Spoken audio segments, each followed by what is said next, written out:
অচেনা গাছপালা দিয়ে ভরা চারিপাশ। দিনের বেলাও পথ চলতে লাগে গা ছমছমে ভাব। পায়ে হাঁটা পথগুলোতে কোথাও গর্ত, কোথাও নালা আকৃতির প্রতিবন্ধকতা। দূর থেকে বোঝার উপায় নেই স্থানটি একটি রেল স্টেশন, কারণ হাঁটা পথেও দেখা মেলে না রেলপথের।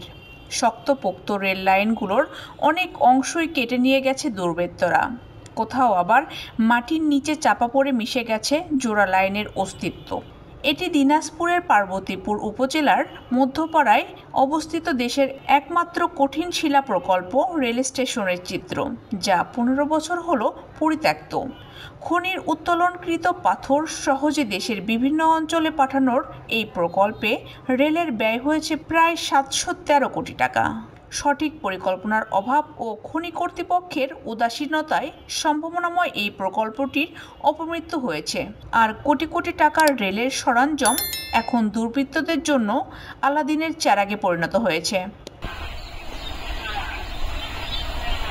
দিনাজপুরের পার্বতীপুর উপজেলার মধ্যপাড়ায় অবস্থিত দেশের একমাত্র কঠিন শিলা প্রকল্পের পাথর দেশের বিভিন্ন প্রান্তে নেওয়ার জন্য স্থাপন করা হয় প্রায় 13 কিলোমিটার রেল লাইন। এর উদ্দেশ্য ছিল সড়ক পথের পাশাপাশি খনির উত্তোলনকৃত 80 ভাগ পাথর যাতে সহজে রেলপথের মাধ্যমে দেশের বিভিন্ন অঞ্চলে পাঠানো যায়। এতে সড়ক পথে ভোগান্তি ও চাপ কমার কথা, আর উদ্দেশ্য ছিল পরিবহন খাতে বিপুল পরিমাণ অর্থ সাশ্রয় করা। সরকারের বিভিন্ন মেগা প্রকল্পে পাথর পরিবহনে এই লাইন দিয়ে করানো পরিকল্পনাও ছিল প্রকল্পের প্রস্তাবনায়। নথি পর্যালোচনা করে জানা যায়, 1995 সালের দিকে কঠিন শিলা প্রকল্প রেলপথ স্থাপনের কার্যক্রম শুরু হয়। পরবর্তীতে সরকারের বিপুল পরিমাণ অর্থ ব্যয় করে রেল লাইন ও স্টেশন স্থাপন করা হয়। মিটার ও ব্রডগেজ মিলিয়ে এই প্রকল্পে ব্যয় হয় 713 কোটি টাকা। কঠিন শিলা প্রকল্প কর্তৃপক্ষ ও রেল লাইন বিভাগ একে অপরের সঙ্গে রশি টানাটানি করায় এখন পুরো রেলপথটির অপমৃত্যু হয়েছে। শুরুতে অল্প কিছুদিনের জন্য খনির মাল লোডিং পয়েন্ট থেকে মালবাহী ট্রেনে করে পাথর বহন করা হয়েছিল। খনি সূত্র জানায়, রেলপথ স্থাপনের পর 2009 সালে রেলওয়ের কাজ ব্যবহারের জন্য মধ্যপাড়া থেকে 57,931 মেট্রিক টন পাথর শুধুমাত্র রাজশাহী ও চট্টগ্রামে নেওয়া হয়। এরপর থেকেই ওই রেলপথে আর কোনো পাথর বহন করা হয়নি। অথচ রেলপথে পাথর পরিবহনের প্রতি মেট্রিক টনে খরচ পড়ে মাত্র 600 টাকা। সড়ক পথে ওই পরিমাণ পাথর পরিবহন করতে লাগে 1100 থেকে 1300 টাকা। এ হিসেবে ধরা হয় মধ্যপাড়া থেকে ঢাকার দূরত্বে। অন্যদিকে রেলপথ থাকার পরেও পাথর পরিবহন না করায় সরকারের এককালীন মোটা অঙ্কের অর্থের অপচয় ও বর্তমানে অতিরিক্ত ভাড়া গুনতে হচ্ছে ক্রেতাদের।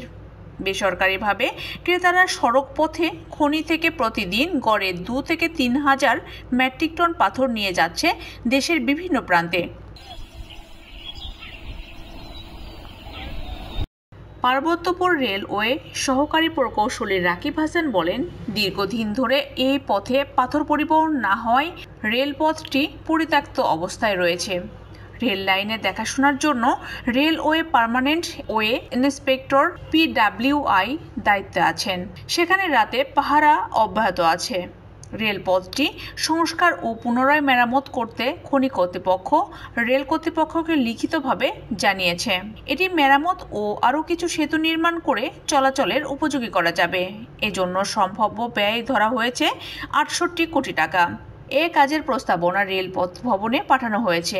বিষয়টি অনুমোদন হলে কাজ শুরু হবে।